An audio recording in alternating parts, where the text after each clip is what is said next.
I'm the 5-Minute Professor, and today's lecture is something different. Normally we just talk about a topic, and I tell you some facts about it, and we don't get opinion. I'm going to give you some opinion today.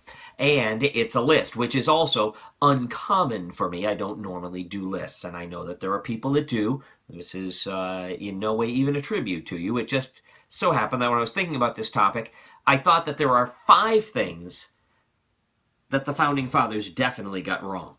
And they deserve credit. I mean, in many ways, we can't historically get the context inside of our brains to understand exactly what it is that the Founding Fathers were thinking. It's impossible, I think, for us in this day and age to think what it would have been like in a country ruled by a king across an ocean away, with the ability to tax us where we couldn't vote on our representatives who decided on the taxes.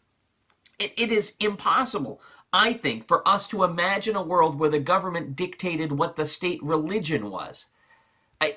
All of these things, I think, are too hard for us to know, to figure out what their real intent was. Going into the American Revolution, the British government said it would be okay for British troops here in the colonies to go to anyone's house and say, "You must put us up. You have to feed us and give us a place to live. We can just move in." We can't imagine what that would be like.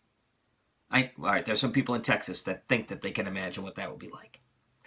Now, the Founding Fathers were not idiots. They managed to create the concept of self-government, which previously had not existed.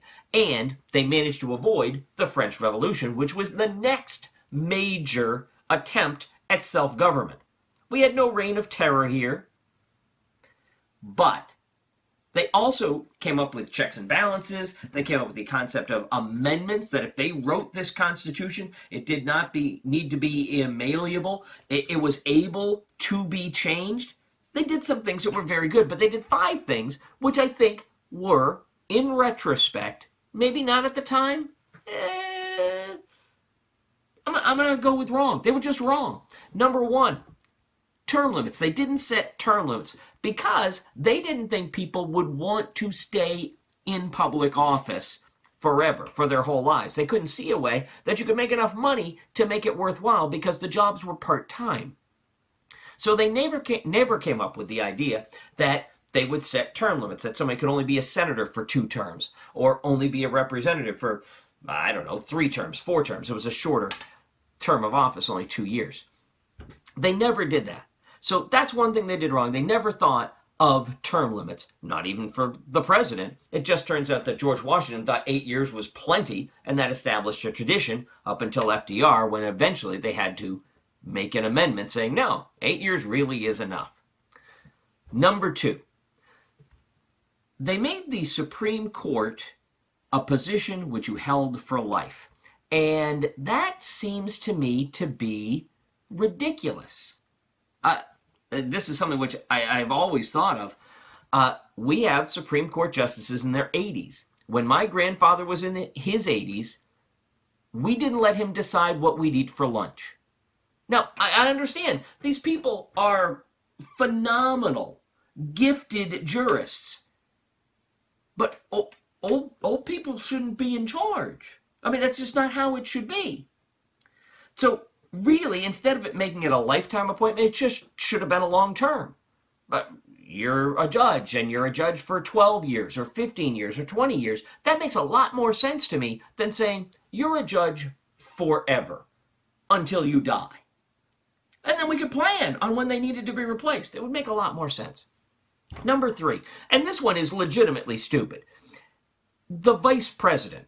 The original plan for electing the vice president was the number 1 vote getter would be president, and the number 2 vote getter would be vice president, which might work in junior high school student council, but probably not as the leader of a nation. Your political rival, who you have beaten, is your vice president. What? Just stupid.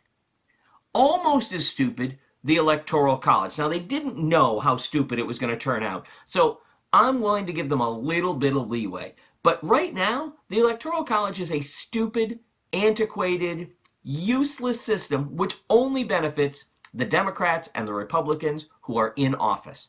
No one else.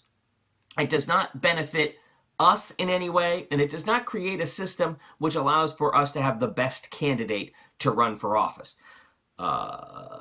Much like the primary system, which I cannot blame the founding fathers for.